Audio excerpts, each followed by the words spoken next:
The Patriarca Mafia family is no stranger to ruthless killers, but a few figures in its bloody history cross the line from dangerous to downright deranged. From savage enforcers to psychopathic masterminds, these men carved their legacy in fear and violence. Let's begin with Ilario Zannino, a name that sent chills through even the hardest criminals, colder than the dead of a New England winter. Zannino's rule was a volatile cocktail of loyalty and madness, where the slightest misstep earned a swift and brutal end. Prepare to descend into the twisted minds of the top 5 craziest mobsters of the Patriarca family, starting with a man whose insanity was as lethal as his reputation. Ilario Zannino, known as Larry Bione, was more than just a name in the annals of Boston's underworld. He was a storm that raged through the criminal landscape of New England, leaving a trail of blood and fear in his wake. Born on June 15, 1920, to Joseph Zannino and Isabella Lagrada, Ilario's roots in the North End of Boston hinted at a future entwined with crime. But no one could have predicted the dark path he would carve through the city. Standing at 5'7" with a wiry frame that belied his vicious nature, Zannino's early life was deceptively mundane. He moved to Franklin, Massachusetts as a boy, where he was an unremarkable student at Franklin High School, even expressing a fleeting interest in medical school in his yearbook. But the clean-cut image was a farce. Behind the innocent facade, a cauldron of ambition and brutality came to a boil, ready to explode. In the late 1930s, Zannino made his way to South Boston, and the boy who once entertained dreams of healing others found his true calling in hurting them. By the early 1940s, he was already known in the local bars and alleys, a member of the Let's Go gang, an ironic name for a group that seemed more interested in making sure others couldn't. A waiter's fatal mistake of slow service ended with Zannino's knife in his chest, the first of many brutal lessons in who not to cross in Boston. The 1950s saw Zannino's rise through the ranks of the Patriarca crime family. No longer just a street thug, he became an extortionist of renown, shaking down businesses with a grin that promised pain if his demands weren't met. One of his earliest victims was none other than Gennaro Jerry Angiulo, who paid a hefty sum to New England mafia boss Raymond Patriarca to call Zannino off. But Angiulo, recognizing the value of such a relentless enforcer, soon took Zannino under his wing, bringing him deeper into the fold.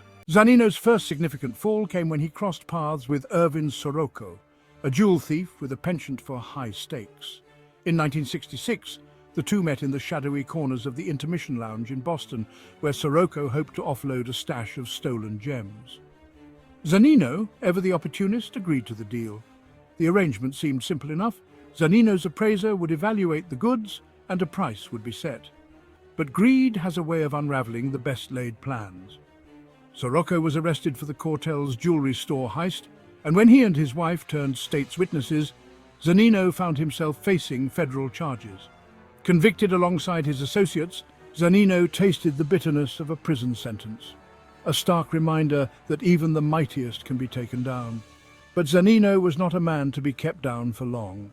Upon his release, he resumed his position within the Patriarca family, this time with a new target in his sights: Joseph the Animal Barboza. Barboza, a former enforcer turned government informant, had become the first man to enter the federal witness protection program, but even that wasn't enough to keep him safe. In 1976, Zannino, alongside Joseph J.R. Russo, tracked Barboza to Santa Rosa, California, where he lived under the alias Joe Donati. With cold precision, they waited until Barboza was alone, and in a hail of shotgun blasts, silenced the man who had dared to betray the mafia. The hit was a triumph, a dark mark of Zannino's unwavering loyalty to the mob and his willingness to do whatever it took to maintain their code of silence. However, Zannino's triumphs were often shadowed by the spectre of his eventual downfall. His close association with Stephen the Rifleman Flemmi, an FBI informant, would prove to be his undoing. Zannino had courted Flemmi for years, unaware that the man he considered an ally was feeding information to the feds. The final apex in Zannino's career came when he was appointed consigliere of the Patriarca family, a position of great power that also painted a target on his back. The FBI had been closing in for years, and in 1981 a wiretap recorded Zannino discussing the mafia's operations in detail, sealing his fate. His downfall was swift and merciless. In 1985, Zannino was convicted on a slew of charges, including racketeering and conspiracy. The man who had once ruled Boston's underworld with an iron fist was sentenced to 30 years in prison. But even behind bars, his influence lingered. Zannino's health began to deteriorate, and in 1996 he died in a prison hospital, a grim reminder of the life he had chosen. His story is one of power gained and lost, of a man who rose to the pinnacle of the criminal world only to be brought down by his own actions and the betrayals of those he trusted. When you're in the business of breaking the law, loyalty is your currency, but betrayal is the price you pay. In the shadowy underworld of the Mafia, one wrong move can turn your closest ally into your deadliest enemy. Let's unravel the tale of Matthew Guglielmetti Jr, a man who danced with danger as a capo in the Patriarca crime family, only to discover that in the Mafia, trust can be as fleeting as a whisper. Buckle up as we dive into the treacherous world of mob politics, where alliances flip faster than a patriot's coin toss. In the shadowy recesses of the New England underworld, Matthew Matty Guglielmetti Jr emerged as a figure who navigated the blood-soaked corridors of power with a ruthless efficiency that belied his outward calm. Born into the malevolent embrace of La Cosa Nostra in 1948, Matty was groomed from an early age to follow in the violent footsteps of his father, Matthew Sr, a man whose criminal deeds were whispered with a mixture of fear and reverence. As the Patriarca crime family tightened its grip on the region, Matty found himself thrust into a world where loyalty was as brittle as glass and the stakes were often life or death. The first staple in Matty's criminal career came in 1984, when a brazen hijacking of a truckload of Canadian whiskey brought him into the spotlight of law enforcement. The operation was a meticulously planned strike, with Matty and his father executing the heist with surgical precision. The thrill of the score, however, was short-lived. Arrested and facing the full force of the law, Matty saw the fragility of his burgeoning empire. Yet, in a twist of fate, the case was mysteriously dropped, and the charges evaporated like morning mist, allowing Matty to slip back into the shadows, emboldened by his brush with disaster. As the 1980s unfurled, the Patriarca family was engulfed in a brutal internal war, with factions vying for dominance. Amidst the chaos, Matty saw an opportunity. His next nefarious notch was marked by his attempt to broker peace between the warring sides, a move that required not just cunning, but a deep understanding of the intricate web of alliances that held the family together. In the violent aftermath, with the blood of the fallen still staining the streets, Matty was rewarded for his diplomatic efforts. He inherited the lucrative rackets of the slain underboss, William Grasso, solidifying his position within the family. But peace in the Mafia is always a temporary state, a lull before the storm, and Matty's newfound power made him a target for those who coveted his influence. The FBI, ever vigilant, had been watching Matty's ascent with growing concern. In 1989, they captured a rare glimpse of the inner workings of the Patriarca family when they recorded an induction ceremony, a sacred rite of passage into the Mafia, where Matty's voice was among those heard pledging loyalty unto death. The recording was a damning piece of evidence. Facing federal racketeering charges, Matty was sent to the bleak confines of the Federal Correctional Institution in Sandstone, Minnesota, where he would spend nearly 5 years. Stripped of his freedom, Matty's empire crumbled, his rackets left vulnerable to the encroachments of rival factions. Yet even behind bars, he remained a force to be reckoned with, his influence extending beyond the prison walls. Upon his release in the mid-1990s, Matty returned to the underworld with a renewed vigor. He resumed control over the family's gambling and loan-sharking operations, overseeing them with a cold, calculating efficiency that spoke of lessons learned in the darkness of his cell. But his ambition soon extended beyond the traditional mafia enterprises. In 2002, the FBI set its sights on Rhode Island's construction industry, launching an elaborate sting operation that would ensnare Matty in a web of deceit. They created a fake company, Hemp Hill Construction, and dangled it before him like bait. Matty, ever the opportunist, took the offer, becoming a silent partner and unwittingly laundering what he believed were drug proceeds through the undercover business. The trap was set. In 2005, after years of careful surveillance, the FBI moved in, arresting Matty on charges of conspiracy to distribute more than 5 kilograms of cocaine. The weight of the evidence was crushing, and Matty, ever the pragmatist, signed a plea agreement, sealing his fate. Sentenced to 11 years in prison, he watched as the empire he had rebuilt crumbled once more. The concrete walls of Fort Dix Federal Prison became his new home, a far cry from the corridors of power he once strode through with impunity. As the years passed, Matty's name faded from the headlines, his influence waning with each passing day. When he was finally released in 2014, the world had moved on, the once feared capo now a relic of a bygone era. The streets he had once ruled with an iron fist no longer whispered his name with fear, and the family he had bled for had found new leaders to follow. But for Matty, the game was never truly over. Though diminished, the embers of his ambition still smouldered, waiting for the right moment to ignite once more. Matthew Guglielmetti Jr, the man who had once been the unseen architect of New England's underworld, had paid the price for his sins. Yet, in the shadows, where the law does not reach and the rules are made by those with the will to enforce them, there was always the chance that Matty, now a grizzled veteran of the Mafia's endless wars, might rise once more. In the cutthroat world of the Mafia, power is a game of chess where every move could be your last. Nicholas Bianco played this game like a grandmaster, orchestrating the rise of the Patriarca crime family with precision and ruthlessness. But in a world where trust is just another pawn, even the most formidable players can be blindsided.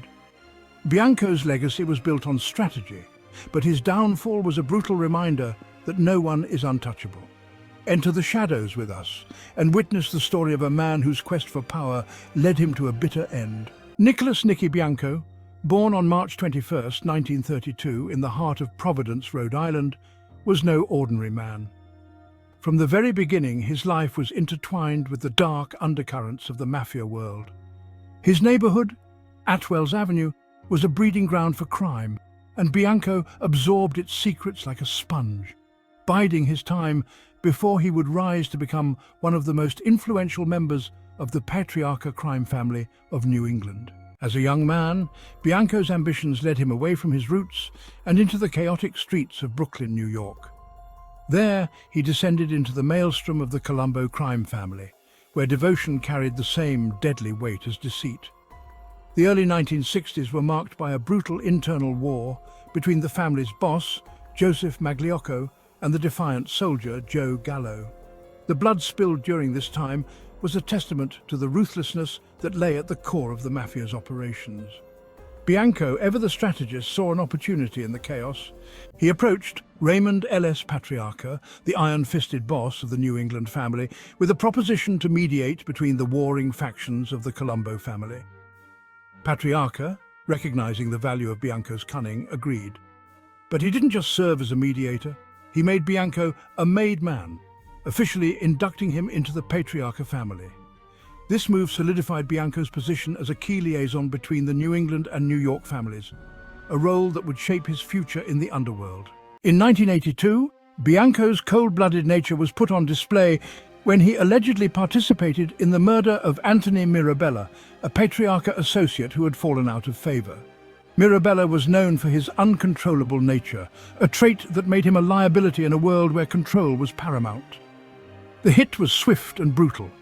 Mirabella was gunned down in a Providence restaurant, his life ending as unceremoniously as it had been lived. The killing sent a clear message to anyone who dared to defy the Patriarca family. Disobedience would be met with death. The mid-1980s brought a period of instability to the Patriarca family. The death of Raymond L.S. Patriarca in 1984 left a power vacuum that his son, Raymond Patriarca Jr., struggled to fill. Unlike his father, Jr. lacked the strength and influence needed to control the family, leading to a fractious environment where rival factions within the family vied for power. Boston, Springfield, and Worcester mobsters all sought to carve out their own territories, leading to a tense atmosphere that threatened to erupt into violence at any moment. Bianco, ever the tactician, saw the weakness in Junior Patriarca's leadership and began to maneuver himself into a position of greater influence. In 1985, he faced charges of conspiracy and aiding and abetting in the Mirabella murder. Yet just as quickly as the charges were brought against him, they were dismissed due to lack of evidence. Bianco's ability to slip through the fingers of the law only added to his mystique. A man who could orchestrate murder and walk away unscathed. The underworld's volatile nature reared its head again on June 16, 1989, when Wild Guy Grasso, the Patriarca family's underboss, was murdered by members of the Springfield faction. The hit was part of a broader power struggle, a bid by the Boston Mobsters to wrest control from the Providence leadership. Grasso's death was a significant blow to Junior Patriarca, further undermining his tenuous hold on power. In the ensuing chaos, Bianco, with his shrewd understanding of the mafia's intricate power dynamics, essentially took control of the Providence-based family operations, becoming the de facto boss. But power in the mafia is never secure. In 1989, a pivotal moment came when Junior Patriarca attended a ceremony in Massachusetts where 4 associates were inducted into the family. Unbeknownst to them, the FBI had bugged the room, capturing everything. Junior's presence at the ceremony was damning evidence in an upcoming indictment, further weakening his already fragile position. In March 1990, the hammer finally fell. Bianco, along with other top Patriarca family members, was indicted on a litany of charges, including conspiracy to murder, loan sharking, illegal gambling, wire fraud, and interstate travel in aid of racketeering. The trial that followed was a spectacle of betrayal and fear, with government witness John Castagna, once an associate of the Patriarca family, taking the stand. Castagna's testimony was a knife to the heart of the family, revealing the deep fissures within. He recounted how Junior Patriarca, in a moment of desperation, had begged for his life, tears streaming down his face as he faced the wrath of the Boston Mobsters. Despite his careful planning and years of staying under the radar, Bianco couldn't escape the long arm of the law. On August 8, 1991, he was convicted on 2 counts of racketeering. The sentence came swiftly, 11.5 years in federal prison. But the true punishment was not the years behind bars. It was the slow, agonizing death that awaited him. In 1994, Nicholas Bianco, the once powerful mobster who had controlled the Patriarca family from the shadows, succumbed to amyotrophic lateral sclerosis, ALS, at the Federal Medical Center in Springfield, Missouri. His death was a stark reminder that in the world of organized crime, even the most formidable figures can be brought low. Not by a bullet, but by the inexorable march of time and disease. In the world of mafia bosses, defiance is a death wish. But with Frank Salemme, even a hint of disloyalty was met with lethal retribution. His name became synonymous with swift and unforgiving violence, carving a path of terror through Boston's criminal landscape. Targets weren't just eliminated, they were erased from existence. Let's discover the dark and fearsome tale of Frank Salemme, the godfather who ensured silence was eternal. When Francis Cadillac Frank Salemme took his first breath on August 18, 1933, Boston's underworld had no idea the storm it was about to unleash. With his mother, Anne Haverty, hailing from Irish roots, and his father, an Italian with deep criminal ties, Frank was a man of 2 worlds, one of ruthless ambition, and the other a half-blood barrier in the mafia's strict hierarchy. Yet what he lacked in pure Sicilian blood, he made up for with a cold-blooded proficiency in violence and a calculating mind that would soon thrust him into the bloody heart of New England's criminal empire. Salemme's rise through the ranks of the Patriarca crime family began in 1957, when a stint in prison introduced him to Anthony Morelli, a made man with a reputation as fierce as it was feared. Morelli took the young Frank under his wing, teaching him the dark art of extortion and the subtle intricacies of mafia politics. Frank's obedience, coupled with his unerring skill in making money, caught the eye of Raymond Patriarca, the iron-fisted boss of the family. Although Salemme would never wear the official title of made man due to his mixed heritage, he quickly became a trusted associate, proving his loyalty with every blood-stained dollar he brought in. The 1960s in Boston were a cauldron of chaos, with Irish gang wars igniting the streets in a firestorm of bullets and betrayal. It was during these violent years that Salemme solidified his reputation as a lethal enforcer. With cold detachment, he orchestrated the systematic elimination of rival gang members, turning Charlestown, Massachusetts into a graveyard for those who dared cross him. The Hugheses, the McLaughlins, they were all eliminated, he later confessed before Congress, his voice void of remorse. And I was a participant in just about all of them, planned them and did them. But it was in 1968 that Salemme made his most audacious move. Joseph Barboza, a former Patriarca soldier turned informant, had a lawyer named John Fitzgerald, a man who had the audacity to represent Barboza in court. Salemme decided that a message needed to be sent, one that would reverberate through the entire underworld. Fitzgerald's car exploded into a twisted mass of metal, flames licking the sky as the lawyer barely escaped with his life, his left leg severed by the blast. The message was clear: betrayal would not go unpunished. Yet, despite his meticulous planning, Salemme's role in the bombing was uncovered. The law caught up with him in 1972 when FBI agent John Connolly finally tracked him down in Manhattan, bringing his reign of terror to a temporary halt with a 16-year prison sentence. The world outside prison bars moved quickly, and by the time Salemme was released in 1989, the Patriarca family was fractured, its leadership in disarray. Jerry Angiulo, the family's boss, had been locked away on racketeering charges, leaving a power vacuum that Salemme was all too eager to fill. With the backing of Whitey Bulger's Winter Hill gang, particularly Bulger's treacherous Lieutenant Steve Flemmi, Salemme made his move, but not everyone was willing to bow to him. Joseph Russo, a capo regime with a firm grip on his own lucrative rackets, saw Salemme as a threat. The tension between the two men boiled over in June 1989, when Salemme was lured to a Saugus, Massachusetts IHOP, only to be ambushed by Russo's gunmen. Bullets tore through his chest and leg, but Salemme, ever the survivor, lived to plot his revenge. A feud that could have escalated into an all-out war was averted by none other than John Gotti, the notorious boss of the Gambino crime family. In a carefully brokered peace agreement, Russo was placated with the position of consigliere, while Salemme loyalist Nicholas Bianco was installed as the new boss. However, it was Salemme who held the real power, maneuvering from behind the scenes with a ruthlessness that left no doubt as to who truly controlled the Patriarca family. The 1990s saw Salemme at the height of his power, but as with all kings, his throne was built on shaky ground. Frank Jr., his son, lured him into a scheme to extort a film crew, a decision that would prove to be his undoing. Unbeknownst to them, the crew was a front for the FBI, and in 1995, Salemme was indicted on racketeering charges that would once again see him behind bars. The betrayal cut deeper than any prison sentence when Salemme learned that his closest allies, Bulger and Flemmi, had been feeding the FBI information for years. The very man who had helped Salemme rise, John Connolly, was now his target, as Frank decided to turn government witness, providing damning testimony that would send Connolly to prison. In a dark twist of fate, the man who had orchestrated so much death and destruction found himself alone, his empire in ruins, betrayed by those he had trusted most. Salemme's testimony may have taken down corrupt FBI agents, but it also marked the end of an era. The final fall of Cadillac Frank was not in a blaze of glory, but in the cold, clinical confines of a courtroom, where the mobster who once ruled Boston's underworld was reduced to just another government informant, a relic of a bygone era of bloodshed and betrayal.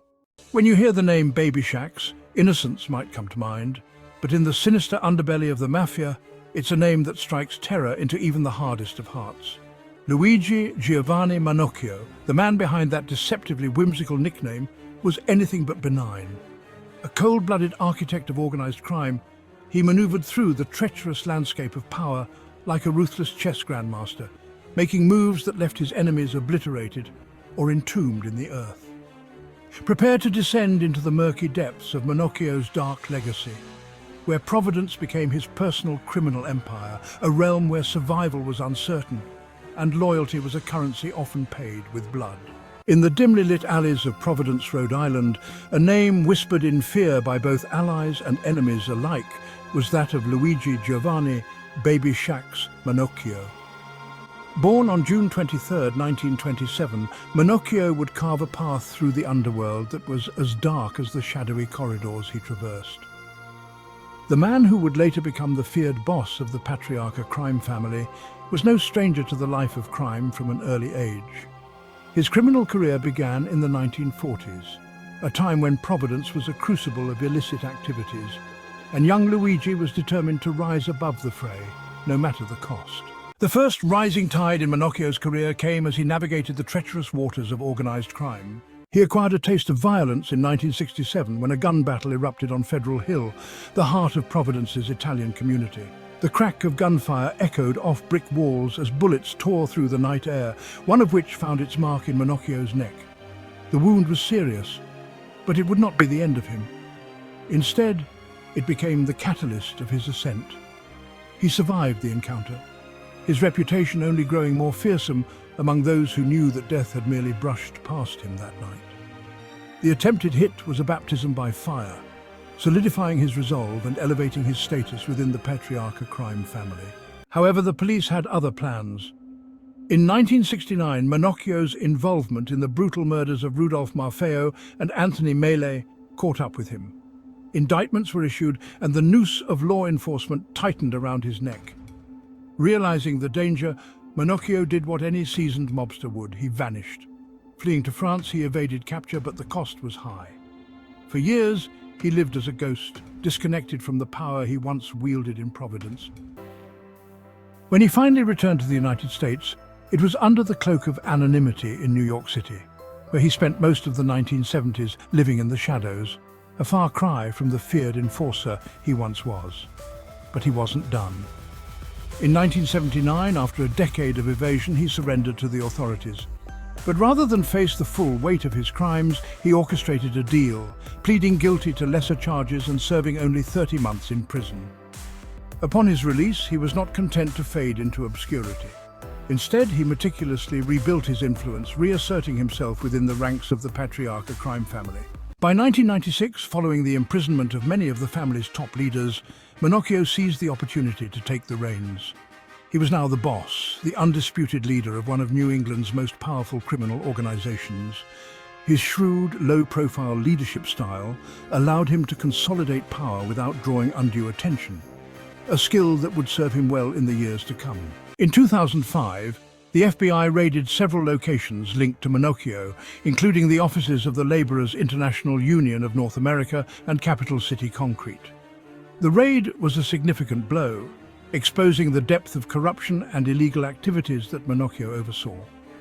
Despite this, he managed to avoid immediate imprisonment, his network of loyalists shielding him from the full force of the law.